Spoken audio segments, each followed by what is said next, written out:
420னுவேன். 200னா உங்களுக்கு 420 போடுவாங்கன்னு சொல்லுவேன். துணிச்சல் இருக்கு, தைரியம் இருக்குன்னா 1 to 1 பேசுவோம். கூட்டத்தோட சேர்ந்து கத்தக்கூடாது. தமிழ்நாட்டை நாங்கள் ஆட்சி பிடித்தால் புதிய கல்விக் கொள்கை இல்லாமல் செய்வோம், நீட்டை இல்லாமல் செய்வோம், பொருளாதார வளர்ச்சி கொடுப்போம், எல்லாருக்கும் கல்வி கொடுப்போம். இத சொல்லல. ராமர் கோவில் கட்டுவோம், அயோத்தி ஆக்குவோம், இதெல்லாம் ஒரு திட்டம். இதுக்கு ஆட்சியை வேற கொடுப்பாங்களா? இந்த பெட்டிஷன் போட்டவரை பக்தர் பக்தர் பக்தர்னு அழுத்தி பதிவு செய்றீங்க. இந்த பக்தர் கொஞ்ச நாளைக்கு முன்னாடி எதிராக தீர்ப்பு கொடுத்த நீதிபதியுடைய மனைவிக்கு மல்லிகைப்பூவும் அல்வாவும் அனுப்புவேனாரு. பக்தர். கருப்பு சட்டை போட்ட இறை மறுப்பாளர்கள், கடவுள் மறுப்பாளர்கள் எந்த ஆலயத்தையும் இடித்ததாக வரலாறே கிடையாது. கரசேவை என்ற பெயரில் காவி உடையோடு போய் பாபர் மசூதியை இந்துத்துவவாதிகள் இடித்ததற்கான வரலாறு இருக்கிறது. சண்டை திமுக வெர்சஸ் பிஜேபியா, திக வெர்சஸ் ஆர்எஸ்எஸ் இல்லங்க, இந்துக்கள் வெர்சஸ் இந்துத்துவவாதி. திருப்பரங்குன்றத்துல தீபத்தூண்ல விளக்கு ஏத்திக்கிட்டு இருக்கோம், இங்கதாங்க நாங்க ஏத்துவோம்னு சொன்ன அர்ச்சகரும், நீங்க சொல்றதுக்கெல்லாம் கடை மூட முடியாது கிளம்புப்பான்னு சொன்னவங்களும் இந்து. நாங்க இங்க ஏத்த மாட்டோம், இங்கதான் ஏத்துவோம்னு சொல்லி ஏத்துறதுக்கு வந்துட்டு அங்க பேரிகேடை இடிச்சு காவல்துறையை தாக்குனவங்க இந்துத்துவவாதிகள். மசூதிகளை இடிப்போம். படம் நடிக்கிறாருங்க ஒருத்தர், என்ன போடுறாங்க? டிசம்பர் 6 அயோத்தி மட்டும் இல்லையா. அதே போல அயோத்தி இந்தியாவில் தான் இருக்குன்றாங்க. திருத்தம். அயோத்தி இந்தியாவில் இருக்கிறது, திருப்பரங்குன்றம் தமிழ்நாட்டில் இருக்கிறது. இன்னும் ப்ராஜெக்ட் RSSல நிறைய இருக்கு. எல்லாமே மசூதி பக்கத்துல இருக்க கோவில். அன்பு அதுலதான் அதிகமா வரும். உங்க தங்க நகைய இன்றைய மார்க்கெட் விலைக்கு விற்பனை செய்ய மிக சிறந்த நிறுவனம் பெஸ்ட் மணி கோல்ட் மட்டும்தான்.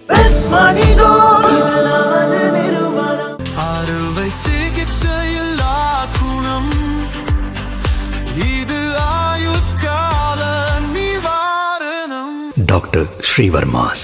அனைவருக்கும் வணக்கம். முதல் முறையாக மக்கள் முன்னால் இந்த விவாதத்தை நடத்த வேண்டும் என்று முடிவெடுத்து மிக சிறப்பாக நெறிப்படுத்தி கொண்டிருக்கக்கூடிய சகோதரர் தினேஷ் அவர்களுக்கும், த டிபேட் சேனலுக்கும், வருகை தந்திருக்கக்கூடிய அனைத்து தோழர்களுக்கும், பேசி முடித்திருக்கக்கூடிய அடுத்த சுற்றில் பேச இருக்கக்கூடிய அனைவருக்கும் வணக்கம்.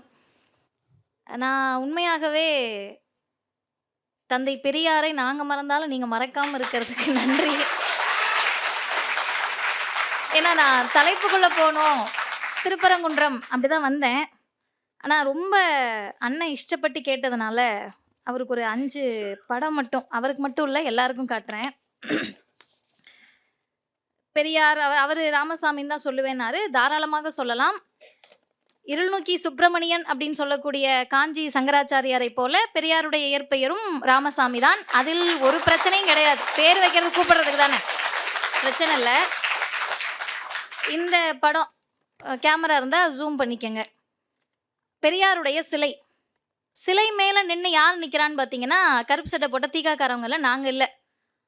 மதுரை கள்ளழகர் ஆற்றில் இறங்குவதை பெரியார் சிலை மீது ஏறி நின்று நான் பார்க்கறது பத்தாது என் குழந்தைக்கும் காட்டணும்னு அந்த குழந்தை அவங்க தந்தையுடைய தோள் மீது ஏறி நின்று பெரியார் சிலைக்கு மேலே நின்று பார்க்குறாங்க. ஒரு தீகாக்காரவங்களும் போய் எப்படி பெரியார் சிலை மேலே ஏறலாம் அதை கேட்கல. ஏன்னா பெரியார் சிலை என்பதே அவர் தோளில் ஏறி நின்று இந்த சமூகத்தை பாருங்கள்னு சொன்னது தான். அதனால தவறு இல்லை. இன்னொன்று, இந்துக்கள் விரோதிகள் இந்த வந்துட்டாங்க. ஆனால் ஒரு விஷயத்தை நான் ஏற்றுக்கிறேன். RSSக்கும் திகாவுக்குமான போர் அப்படின்றத விட ஆரிய திராவிட போர் தான் தமிழ்நாட்டில் நடக்கிறது. அதை ஒப்புக்கொண்டதற்கு நன்றி. அந்த போரில் இங்கே ஒரு அண்ணன் நின்று இந்த ஃபோட்டோ அவர்கிட்ட கேட்டு வாங்கினது. சித்திரை திருவிழா நடக்குது, அந்த பின்னாடி தெரியும். இவர் நின்று பார்க்குறாருல, அது எந்த இடம் தெரியுமா? எந்த சமூகமும் நீங்கள்லாம் எங்கள் வீட்டுக்குள்ளேயே வந்துடக்கூடாதுன்னு சொல்கிறவங்க வீடு இல்லை.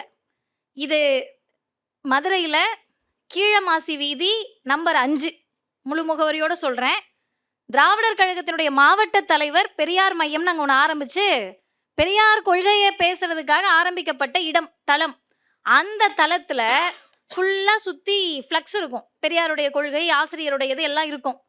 இந்த மக்களுக்கு மேலே நின்று பார்த்தா விஷன் நல்லா இருக்கேன்னு ஒரு 4 பேர் போய் கேட்குறாங்க. அதனால் என்னப்பான்னு எல்லா ஃப்ளக்ஸும் எடுத்து விட்டு பெரியார் மையத்துக்கு மேலே நின்று சித்திரை திருவிழாவை பாருங்கன்னாங்க. இது தமிழ்நாடு. ஆனால் ஒரு நேர்மையை நான் ஒத்துக்கிறேன். வலதுசாரி சார்பாக வந்திருக்கக்கூடிய சகோதரருடைய நேர்மையை நான் ஒத்துக்கிறேன். ராமர் கோவிலை நாங்க கட்டிட்டோம், விநாயகர் சதுர்த்தி நாங்க கொண்டாடுறோம். நீங்க சார் இது வேற தமிழ்நாடு, RSS வேறு தமிழ்நாடு வேறு. அதை ஒப்புக்கொண்டதற்கு நன்றி. இன்னொன்று, இங்கே 2 பேர் மட்டும்தான் எனக்கு பார்த்து ரொம்ப இம்ப்ரெஸ் ஆயிட்டேன் நான். சகோதரர் சூர்யா கிருஷ்ணமூர்த்தி அவர்களும் அண்ணன் செந்தில்வேல் அவர்கள் பேசுகிறப்ப 2 பேர் கை தட்டினாங்க. நான் அவங்க 2 பேரையுமே சரி நம்ம அண்ணன் SG சூர்யா கூட வந்திருக்காங்கன்னு நினச்சேன். இவங்க எதுக்குங்க இவங்க பேசுறது கை தட்டிட்டு இருக்காங்கன்னா, அந்த அம்மா நெத்தியில் ஒரு பொட்டு ஃபுல்லாக திருநூறு ருத்ராட்ச கொட்டை. அம்மா ருத்ராட்ச கொட்டை எடுத்து வெளியே விடுங்க, எல்லாரும் பார்க்கட்டும். அதை நான் பார்த்து அதிர்ச்சி ஆயிட்டேன். இங்கே 2வது ஐயா நெத்தியில் ஒரு குங்குமம் திருநூறை வச்சுக்கிட்டு யாருக்கு கை தட்டிக்கிட்டு இருக்காருன்னா, திமுகவை பற்றி பேசுகிறப்ப முத்துவேல் கருணாநிதி ஸ்டாலின்னா கை தட்டிட்டு இருக்காரு. இன்னொரு ஐயா பச்சை கலர் சட்டை போட்டுட்டு நாமம், அதுதான் ஹைலைட்டே, திருநூறு குங்குமம் விட்டுருங்க, நாமத்தோடு வந்து நம்ம கை தட்டிட்டு இருக்காரு. இல்ல செந்தில் சார் கூப்பிட்டு வந்திருந்தாருன்னா, செந்தில் சார் கூப்பிட்டாலும் அவர் பெரியார பேசுறதுனால வந்த கூட்டம் அது. அவர் பெரியார சொல்லலன்னா பரவாயில்ல, நீங்க 49 ரூபாய் தானே வாங்கிட்டு இருக்கீங்க, அவங்க 200 ரூபாய் பரவாயில்ல, 49க்கு 200 பரவாயில்ல. நான் பேசுகிற போது கூட பேசுனீங்கன்னா நான் கூட பேசிக்கிட்டே இருப்பேன். நீங்க மத்தவங்க கிட்ட அந்த வேலையெல்லாம் வச்சுக்கணும். நம்ம பேசுனீங்கன்னா நான் கவுண்டர் கொடுக்க தயாரா இருக்கேன். நெறியாளர் அதை நெறிப்படுத்தலாம். ஆமா, நம்ம தோழர்களுக்கும் சொல்றேன், நம்ம பேசுறப்ப நம்ம பேசிக்கலாம், அவங்க பேசினா அதுக்கு எதிர்வினை நான் சொல்லிக்கிறேன். திருப்பரங்குன்றம் ஆன்மீகமா அரசியலா? அரசியல் தான். 2 அரசியல்.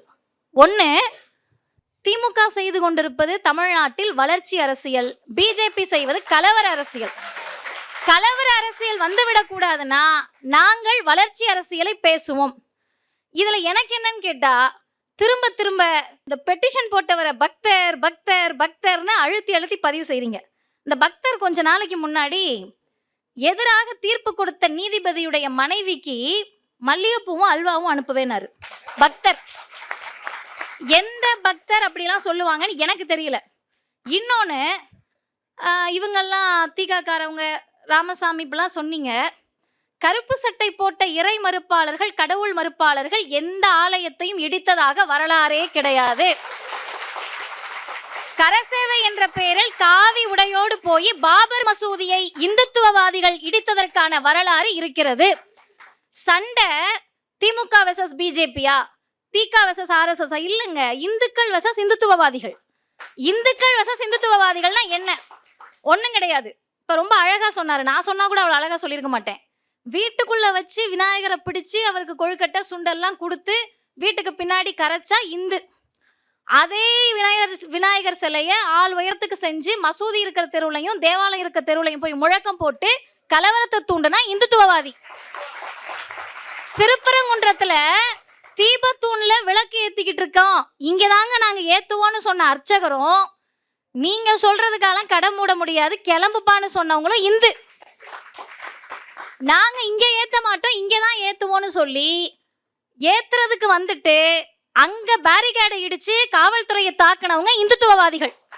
சண்டை இந்துக்கள் வெர்சஸ் இந்துத்துவவாதிகள். இதுல தமிழ்நாட்டு மக்கள் யார் பக்கம் நிற்கிறார்கள்? இந்த தமிழ்நாட்டு மக்கள்ல எல்லாரும் இருக்காங்க, கிறிஸ்தவர்கள், இஸ்லாமியர்கள், ஹிந்துக்கள். இஸ்லாமியர்கள் பேசவே இல்லையேன்னு யார் கவலைப்படுறா? ரொம்ப இந்துத்துவவாதிகள் கவலைப்பட்டு இருக்காங்க, மதவாதிகள் கவலைப்படுறாங்க. எங்க நீங்க கவலைப்பட்டா பரவாயில்லைங்க, மாண்பமை பொருந்திய நீதிபதிக்கே அதான் கவலை, ஏன் பேசலன்னு. என் கையில் இருக்கிறது கண்டெம்ட் பெட்டிஷனுடைய ஜட்ஜ்மெண்ட். பக்கம் 4ல் நீதிபதி கேட்கிறார், the darka which alone can be said to be the aggrieved person does not appear to have filed any appeal. கவலை, தர்கா தானேங்க வந்திருக்கணும், பாதிக்கப்பட்டதாக இருந்தால் அது தர்கா தானே. அப்ப நீங்க என்ன, உங்கள் நோக்கம் என்ன? தர்கா பாதிக்கப்படுகிறதா? தர்கா பாதிக்கப்பட வேண்டுமா? தர்கா பாதிப்புக்குள் ஆக்குவதுதான் மாண்புமை பொருந்திய நீதிபதியுடைய நோக்கமா? இல்ல பாதிப்பு வரும்னு கருதிருந்தாங்கன்னா அவங்க வந்திருப்பாங்கல்லங்க. அந்த இடத்துல தான் அடுத்து, the temple cannot be said to be aggrieved by the order of this court at all. That is why I impelled to think that the filing of the appeal by the temple in a defective format is a ruse to disobey the order of this court அப்படின்னு சொல்றாரு. இந்த இடத்துல தான் நீங்க கேக்குறீங்க, பாதிக்கப்பட்டா வந்திருப்பாங்கல்ல அப்படின்றாரு. அதுக்கு மேல ஆங்கிலத்தில் ரொம்ப தெளிவா சொல்றாரு, பாதிக்கப்பட்டால் which alone can be said to be the aggrieved person, அந்த இடத்தில் யாருக்கு பாதிப்பு இருக்க முடியும்? தர்காக்கு. ஏன்? அந்த வழியாக தான் நீங்கள் போய் விளக்கேற்றணும். அந்த வழியாக போகிறேன்னு சொல்கிறப்ப நீங்களே கலவரம்னு நினச்சிப்பீங்களா? ஒரு ராம பக்தர், மன்னிக்கணும், அவர் யார், எந்த பக்தர்? முருக பக்தர். அவர் போறாரு அப்படின்னா அதுவே கலவரத்தை தூண்டி விடுமான்றீங்க. இந்த ஒரு சம்பவத்தை வைத்து மட்டும் தமிழ்நாட்டின் முதலமைச்சர் இந்த முடிவை எடுக்கல, தமிழ்நாட்டினுடைய மக்கள் இந்த முடிவை எடுக்கல. உங்க ஹிஸ்டரி அப்படி, உங்க வரலாறு அப்படி, நீங்கள் செய்த வேலைகள் அப்படி. இல்ல, நீங்க தான் சொல்றீங்க தலைவர்கள் அப்படி. நான் தமிழ்நாடு வேற மாதிரி, தமிழ்நாட்டு மண்ணில் இந்துக்களும் இஸ்லாமியர்களும் அன்போட நட்போட இருக்கிறாங்கன்ட்டு. அப்படி இருக்கும்போது தர்காவை தாண்டி போனா, தர்கா பக்கத்துல இருந்தா என்னன்னு கேட்கறேன். அதான் சொல்றேன், தமிழ்நாட்டு மக்கள், தெளிவா சொல்றேன், தமிழ்நாட்டு மக்கள் இந்து, கிறிஸ்தவர்கள், இஸ்லாமியர்கள் ஒன்னா இருக்காங்க. ஆனா திருப்பரங்குன்ற பிரச்சனைக்கு வேற வேற ஊர்ல இருந்து டெம்போவை பிடிச்சு ஆள் பிடிச்சிட்டு போறவங்க எந்த நோக்கத்தோடு இருக்கிறார்கள்? அதுதான் இங்க பிரச்சனை. தமிழ்நாட்டுக்குள் இருக்கக்கூடியவர்களை பிடித்து, ரெண்டாவது அவர் சொன்னாரு, நாங்க நினைத்ததையெல்லாம் சாதித்து விட்டோம் அப்படின்ற பெருமை அவங்களுக்கு இருக்குல்ல. அது என்னங்க பெருமை? தமிழ்நாட்டை நாங்கள் ஆட்சி பிடித்தால் புதிய கல்விக் கொள்கை இல்லாமல் செய்வோம், நீட்டை இல்லாமல் செய்வோம், பொருளாதார வளர்ச்சி கொடுப்போம், எல்லாருக்கும் கல்வி கொடுப்போம். இதை சொல்லல. ராமர் கோவில் கட்டுவோம், அயோத்தி ஆக்குவோம், இதெல்லாம் ஒரு திட்டம். இதுக்கு ஆட்சியை வேற கொடுப்பாங்களா? தமிழ்நாட்டுக்கு தேவை வளர்ச்சி அரசியல். எத்தனை பள்ளிக்கூடம் கட்டினன்னு கேளு, எத்தனை பேருக்கு பல்கலைக்கழகங்களுக்கு உரிய நிதியை ஒதுக்குனீங்கன்னு கேளுங்க, எந்த அளவிற்கு மதுரை மக்களுக்கு நல்லது செஞ்சீங்கன்னு சொல்லுங்க. மெட்ரோவிற்கு வருகிறேன், மெட்ரோ கொடுத்தியா இல்லையான்னு கேளுங்க. வளர்ச்சியை பற்றி பேசி உங்களால் ஒருபோதும் அரசியல் செய்ய முடியாது. ஏன்னா வளர்ச்சிக்கு உங்களுக்கும் மாபெரும் தூரம் இருக்கு. இதுல குறிப்பாக நீதிபதி சொன்ன இன்னொரு ஸ்டேட்மெண்ட்டை நான் சொல்லிடுறேன். I am conscious that this is only a symbolic gesture. சும்மா குறியீடு தானா? இப்போ அடுத்து என்ன இருக்கு? இது சும்மா குறியீடு. தூணில் போய் நீங்கள் விளக்கேற்றுவது வெறும் குறியீடு. அதுக்கு அடுத்து என்ன இருக்கு? அதுக்கு அடுத்து என்ன இருக்குன்னா, ஆர்எஸ்எஸ்னுடைய தலைவர்களில் ஒருவரான கோல்வால்கர் அவர்கள் அவரை பற்றி படித்ததை விட நாங்கள் அதிகம் படிச்சிருக்கோம். ஏன்னு கேட்டால், பார்த்தீங்களா, நல்ல செய்தி இருக்கு, அதனால இல்லை. எப்படி பெரியார் செத்து போயிட்டாருன்னு நம்ப முடியாமல் பெரியார் பெரியார் பெரியார்னு கதறாங்களோ, அந்த பெரியார் யாரை கதற வைத்தார்கள்னா கோல்வால்கர் போன்ற ஆர்எஸ்எஸ் காரர்களை கதற வைத்தார். அந்த கோல்வால்கர் என்ன சொல்றாருன்னா, இந்து மக்களே, நம் கடவுள்களே ஆயுதங்களை வைத்திருக்கிறது, நீங்களும் ஆயுதங்களை வைத்துக் கொள்ளுங்கள். இது என்ன நமக்கு புரியல. ஆயுதத்தை வச்சுட்டு என்ன பண்ணணும்? யார் அடிக்கணும்? இன்னொரு இந்து அடிக்க முடியுமா? இன்னொரு மதத்தினர் தானே உங்களுக்கு எதிரின்றீங்க. எங்க சொன்னாங்க? ஆதாரத்தோடு சொல்கிறேன். அதே கோல்வால்கர் சொல்லுகிறார், இந்து முஸ்லிம் ஒற்றுமை என்று இந்த மண்ணில் நஞ்சு விதையை விதைத்து விட்டார்களாம். அதனால இவர் என்ன சொல்றாருன்னா, இந்த ஒற்றுமையெல்லாம் இங்க ஆகாதுங்க. நான் தெளிவாக சொல்லுகிறேன், துரோகத்தை இழைத்துள்ளனர். அவர்கள் உயர்ந்த பண்டைய மக்களின் வாழ்வுணர்வை அழிக்கும் கீழ்த்தரமான பாவத்தை செய்துள்ளனர். ஹிந்துவும் முஸ்லீமும் ஒற்றுமையா இருக்கணும்னு சொன்னவங்க இந்த பாவத்தை செஞ்சிருக்காங்களாம். இந்த பாவத்தை இந்தியா போற்றிய தேசத்தந்தை காந்தி செய்ததனால்தான் கோட்சே சுட்டு கொண்டாரா? கோட்சே சுட்டு கொன்றதுக்கான காரணம் இதுவா? இந்துவும் முஸ்லீமும் ஒன்னா இருக்கணும்னு சொன்னதா? இதை பேசினால் இதுக்கும் திருப்பரங்குன்றதுக்கும் என்ன சம்பந்தம்னு கேட்பாங்க. தெளிவாக ஆர்எஸ்எஸ் அதனுடைய அஜெண்டாவை வெளிப்படுத்துகிறது. மசூதிகளை இடிப்போம். படம் நடிக்கிறாருங்க ஒருத்தர், என்ன போடுறாங்க? டிசம்பர் 6 அயோத்தி மட்டும் இல்லையா? அதே போல அயோத்தியும் தமிழ்நாடு இந்தியாவில் தான் இருக்குன்றாங்க. திருத்தம், அயோத்தி இந்தியாவில் இருக்கிறது, திருப்பரங்குன்றம் தமிழ்நாட்டில் இருக்கிறது. அயோத்தியாக மாற்றுவோம்னு சொல்லிவிட்டு இங்கெங்க முஸ்லீமுக்கு ஆபத்து வந்துச்சு, இங்கெங்க முஸ்லீமுக்கு ஆபத்து வந்துச்சு. கரசேவைக்கு போறோன்னு ராமர் சிலையை போய் வச்சுட்டு வந்துட்டு தீர்ப்பு வந்துச்சுல, அந்த தீர்ப்பை நான் உங்களுக்கு சுருக்கமாக சொல்றேன். எந்த ஆதாரமும் இல்லை ராமர் பிறந்ததுக்கு, ராமர் கோவில் இருந்ததுக்கும் ஆதாரம் இல்லை. ஆனால் பாபர் மசூதி இடிச்சது சரிதான், நீங்கள் ராமர் கோவில் கட்டிக்கலாம். திருப்பரங்குன்றதுக்கு அப்படியே வாங்க. இதுவரை அந்த அளவைக்கல்லில் தீபம் ஏற்றினதுக்கான வரலாறே கிடையாது. தெருவில் நின்று சாப்பிட்டவங்கன்றாரு. ஆகம விதி எவ்வளோ நாள் அதை தான் சொல்லிட்டு இருந்துச்சு, நீங்கள் தீபத்தூணில் விளக்கேற்றுங்கன்னு தான் சொல்லிட்டு இருந்துச்சு. இப்போ அதை திண்ணையிலிருந்து சாப்பிடுவதுன்னு அவர் சொன்னாரான்னு எனக்கு தெரில. வெளியே உட்காந்து சோறு வச்சுக்கிட்டு இருந்ததுன்னு சொன்னார். அவர் எதை சொன்னாருன்னு எனக்கு தெரில, அதை அண்ணனே அடுத்த ரவுண்டில் சொல்லுவார். இப்படி வரலாறு நெடுகிலும் கலவரத்தை மட்டுமே முன்னிறுத்தி அரசியல் செய்யக்கூடிய பிஜேபி, ஆர்எஸ்எஸ், இந்துத்துவவாதிகள், மதவாதிகள், ஒரே நிமிடம், மதவாதிகள் இதற்கு நேர் எதிராக தமிழ்நாடு இன்னைக்கு மட்டும் சண்டை போடலை, இங்க இருக்கக்கூடிய இந்துக்களுடைய கல்வி உரிமைக்காக இருக்கக்கூடிய 97% மக்களுக்கு ஏன் கல்வி கொடுக்கலன்னு கேட்ட இயக்கம் நீதி கட்சியும் திராவிடர் இயக்கமும், அதை கொடுத்த இயக்கம் திராவிட முன்னேற்ற கழகம். 100 வருஷமா தான் எதுக்குங்க எங்க பிள்ளை டாக்டர் படிக்க கூடாதான்னு கேட்டு சமஸ்கிருதம் படிச்சாதான் நீ டாக்டர் ஆக முடியுன்ற முறையை எடுத்தது நீதி கட்சி, பனகல் அரசர். 100 வருஷமா நீலாம் கோவிலுக்குள்ள வரக்கூடாது, கோவில் இருக்கிற தெருவுக்குள்ள வரக்கூடாதுன்னு சொன்னப்ப அப்படிலாம் முடியாது, நாங்க உள்ள வருவோம், உள்ள மட்டும் இல்ல கருவறைக்குள்ள வருவோம்னு சொன்னது இந்த திராவிடர் இயக்கம், திராவிட முன்னேற்ற கழகம். அது மட்டுமல்ல, ஒரே ஒரு செய்தியை சொல்லி நான் முடிக்கிறேன். தமிழ்நாட்டு மக்கள் தெளிவானவர்கள். கல்வி வேணுமா கலவரம் வேணுமான்னு கேட்டா கல்வி தாங்க வேணும், அதுக்கு திராவிட மாடல் தாங்க வேணும், அதுக்கு திமுக தான் வேணும்னு சொல்லக்கூடியவர்கள். திருப்பரங்குன்றம் அரசியல் உங்களுக்கு கலவரத்திற்காக, எங்களுக்கு இது அமைதி பூங்காவாக இருப்பதற்காக. அமைதி பூங்கான்ற வார்த்தை நக்கலா இருக்கின்றப்பயே நீங்கள் யார் என்பதை மக்கள் புரிந்து கொள்வார்கள்.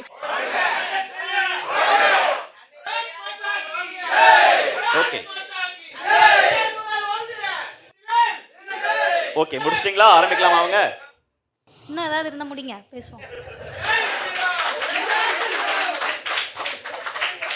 நீங்க போங்க, நீங்க போங்க. 420னுவே 200னா உங்களுக்கு 420 போடுவாங்கன்னு சொல்லுவேன்.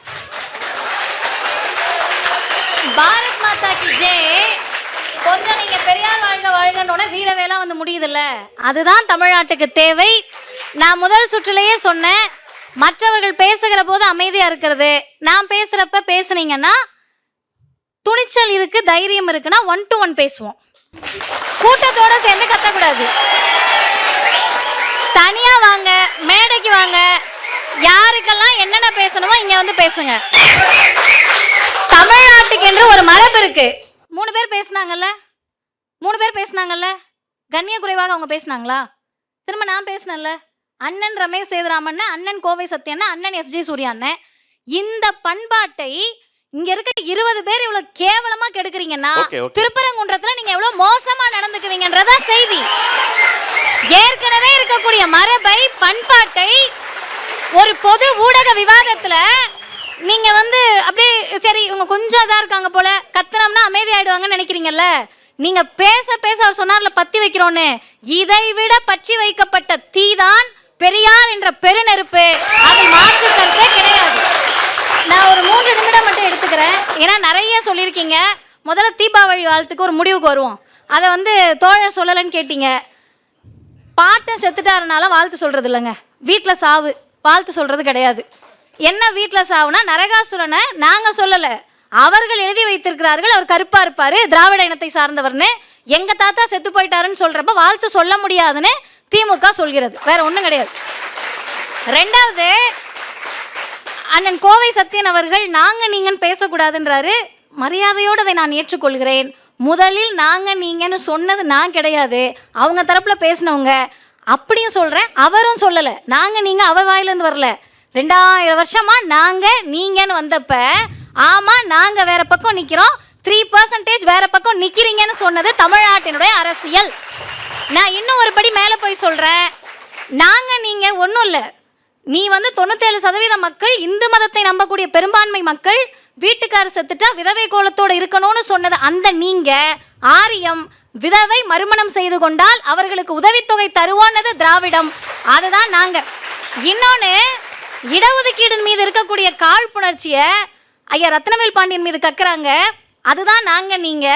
27% இடஒதுக்கீடை கொடுத்ததற்காக, பெரும்பான்மை இந்துக்களுக்காக, பிற்படுத்தப்பட்ட மிகவும் பிற்படுத்தப்பட்ட இந்துக்களுக்கு 27% OBC ரிசர்வேஷன் கொடுத்ததுக்காக மரியாதைக்குரிய பிரதமர் VP சிங் ஆட்சியை கவிழ்த்தது நீங்க. ஆரியம் அவருக்கு சிலை வைத்தது நாங்க, திராவிடம். அடுத்து 8 நிமிஷத்துல 6 நிமிஷம் மதிவதனி தலைப்புக்குள்ள வரல, திருப்பரங்குன்றத்துக்குள்ள வரலன்னாங்க. 8 நிமிஷமே அவங்க தரப்புல இருந்தவங்க தலைப்புக்குள்ள வரலன்னா 16 நிமிஷம் பேசினாலும் நான் தமிழ்நாட்டு அரசியலை தான் பேசுவேன். திருப்பரங்குன்றத்திற்கு வந்தால் ரொம்ப தெளிவாக கேட்டாங்க. இந்த எங்கே போனாலும் கடைசியில் வந்து திமுக 2026 தோக்க போகுது. ஏங்க தோக்க போகுது? இந்துக்களையும் நீங்கள் இஸ்லாமியர்களையும் மோத விட்டு பார்க்குறீங்க. அதுலேயும் அண்ணன் கோவை சத்யன் எனக்கே கொஞ்சம் வருத்தமாக தான் இருக்குது. எவ்வளோ பெரிய ஒரு மாநில கட்சியாக இருந்தது, இந்த ஓட்டெல்லாம் விஜய்க்கு போயிடும், அப்போ கூட உங்களுக்கு வராது, அப்போ கூட அதிமுக பக்கம் வராது. எனக்கு வருத்தமாக தான் இருக்குது. 26 தேர்தலுக்காகவா அப்படின்னா திராவிட முன்னேற்ற கழகத்தை பொறுத்தவரை, திராவிடர் கழகத்தை பொறுத்தவரை, திராவிடர் இயக்கத்தை பொறுத்தவரை அடுத்த தேர்தல் கணக்கல்ல, அடுத்த தலைமுறை கணக்கு இது. அடுத்த தலைமுறை இங்க இருக்கக்கூடிய இந்து சகோதரர்கள், இஸ்லாமிய சகோதரர்கள், கிறிஸ்தவர்கள், இவங்க யாரா வேணா இருக்கலாம். அவங்க கிட்ட உங்களுக்கு என்ன தேவைன்னு கேட்டா, எங்களுக்கு இந்த தெருவில் நானும் தோழர் சூர்யா கிருஷ்ணமூர்த்தியும் தென்காசிக்கு ஒரு நிகழ்ச்சிக்கு போனோம். நடந்த ரெக்கார்டு இருக்கு. அங்க ஒரு நிலம் இருக்கான். ஒரு சின்ன பையனை வச்சு வந்து பெட்டிஷன் கொடுக்குறாங்க. நீங்கள் சொல்லக்கூடிய டாக்குமெண்ட் படி ஹிந்து என்ன கொடுக்குறாங்கன்னா, அங்க இடம் இருக்குங்க, கோவில் கட்டி கொடுங்கன்னு கொடுக்கல. எங்க பிள்ளைகளுக்கு அங்க ஒரு பள்ளிக்கூடம் கட்டி கொடுக்க முடியுமான்னு கேட்குறாங்க. உடனே அப்ப பள்ளிக்கூடமே இல்லையா திராவிட மாடல் அரசில் அப்படின்னு வந்துடக்கூடாது. ஏற்கனவே இருக்கிற பள்ளிக்கூடத்தை எக்ஸ்டெண்ட் பண்ணி கேட்குறாங்க. அதையும் தெளிவாக சொல்லிடுறேன். உடனே டைட்டில் கார்டை போட்டு தென்காசியில் பள்ளிக்கூடமே இல்லையாம் அப்படின்னு நீங்கள் நீலி கண்ணீர் வைக்க வேண்டாம். ஏன்னு கேட்டால் உத்தரப்பிரதேசத்துலையும் குஜராத்லையும் புதிய கல்விக் கொள்கைன்ற பேரில், பீகார் குறிப்பாக நீங்கள் பிள்ளைங்களை படிக்க விடாததுனால தமிழ்நாட்டில் அந்த பீகார் குழந்தைகள் ரெட்டை ஜடையை அழகாக போட்டுட்டு அரசு பள்ளி யூனிஃபார்மை போட்டுட்டு நாங்கள் இங்கே தாங்க வந்து படிக்கிறோன்னு சொல்கிறாங்க. இப்போ திருப்பரங்குன்றமோ நீங்கள் எந்த சர்ச்சை எடுத்தாலும் சரி, இஸ்லாமியர்கள் பேசலைன்னா, இஸ்லாமிய சகோதரர்கள் சரியாக சொல்லணும்னா நவம்பர் 27, 28 நாங்களும் இதில் இருக்கோம், எங்களுக்கும் இதில் சிக்கல் இருக்குன்னு போனதை வழக்கில் ஒரு தரப்பாக எடுத்துக்கொள்ளப்படவில்லை. அதே போல் டிஆர்ஓ கிட்ட தர்கா சார்பாக கொடுக்கப்பட்ட பெட்டிஷன் அப்படியே தான் இருக்கு. இதையெல்லாம் விசாரிப்பதற்கு முன்பாக அவசர கதியில் தீர்ப்பு வழங்கப்பட்டதுன்றது தான் குற்றச்சாட்டே. எல்லாத்தையும் தாண்டி எனக்கு தெரியாதுங்க, நான் உண்மையை ஒத்துக்கிறேன். ஏதோ சர்வாலய தீபம் டேவாம் 4ஆம் தேதி அந்த கார்த்திகை தீபம் முடிஞ்ச பிறகு அண்ணனுக்கு தெரியும், எனக்கு தெரியல, நான் ஒத்துக்கிறேன். அந்த அடுத்த நாள் இருக்குன்னு நீதிபதி சொல்றார். எந்த ஆகம விதிப்படி இந்து மக்களினுடைய மனதை நீதிபதி புண்படுத்துகிறாரா? இந்துக்களுடைய மனத்தை புண்படுதுன்றாங்கல்ல, உண்மையாகவே இப்பதான் முருக பக்தர்களுக்கு புண்பட்டிருக்கு. எங்க ஏற்கனவே ஏத்திட்டாங்க, நாளைக்கு என்ன ஏத்துவன்னு கேட்குறாங்க. எனவே தமிழ்நாட்டில் நீங்கள் என்ன பேசினாலும் சரி, திருப்பரங்குன்றத்தை எடுத்துகிட்டு வந்தாலும் சரி, இன்னும் ப்ராஜெக்ட் RSSல நிறைய இருக்குது. எல்லாமே மசூதி பக்கத்தில் இருக்க கோவில், அன்பு அதில் தான் அதிகமாக வரும். தர்கா பக்கத்தில் இருக்க கோவில் மீது அதிக அன்பு வரும். இந்து சமய அறநிலையத்துறை உண்மையாகவே இதமாக இருக்குது எனக்கு. ஏன்னா என்னுடைய தீசிஸ் வந்து இந்து சமய அறநிலையத்துறை பற்றி. அதில் எனக்கு இவங்களுக்குலாம் ஏன் இவ்வளோ வருஷமாக இவ்வளோ கடுப்பாக இருக்குது எனக்கு புரியலை. படித்த பிறகு தான் புரியுது. இந்து சமய அறநிலையத்துறையில் கூற்ற வேலை தொடங்கி, பெருக்கிற வேலை தொடங்கி, இன்ஜினியர் தொடங்கி, கமிஷனர் வரைக்கும் who profess Hindu religion, Hindu certificate படி இல்லை, இந்து மதத்தை பின்பற்றுபவர்கள் தான் இருக்க முடியும். இப்போ உங்கள் கணக்குப்படி இன்னைக்கு இருக்கவங்களாம் இந்துக்கள். இப்போ இந்துக்களை தான் நீங்கள் குறை சொல்லிட்டு இருக்கீங்களா? நீங்கள் நினைக்கக்கூடிய ஹிந்து வேறு, இந்து சமய அறநிலையத்துறையில் இருக்க ஹிந்து வேறு. அதுதான் நீங்கள் இந்த அரசியல் பிரிவினைவாத அரசியல் இல்லை. 4 தலைமுறையாக படிச்சிருக்கீங்க, ஒரு தலைமுறையாக கூட படிக்காமல் கைநாட்டா இருக்காங்களே, இந்த மக்களுக்கு முதலில் கல்வி வேணும்னு கேட்டா அது பிரிவினை என்று சொன்னால் அந்த அரசியலை தமிழ்நாட்டில் செய்வோம். இத்தனை தலைமுறையாக கோவிலை வைத்து நீங்கள் கலவர அரசியல் செய்தீர்கள். கோவில் கலவரத்திற்கானது கிடையாது, அமைதிக்கானதுன்னு சொன்னா அது பிரிவினை அரசியல் என்றால் தமிழ்நாடு அதை செய்யும். வாய்ப்புக்கு நன்றி.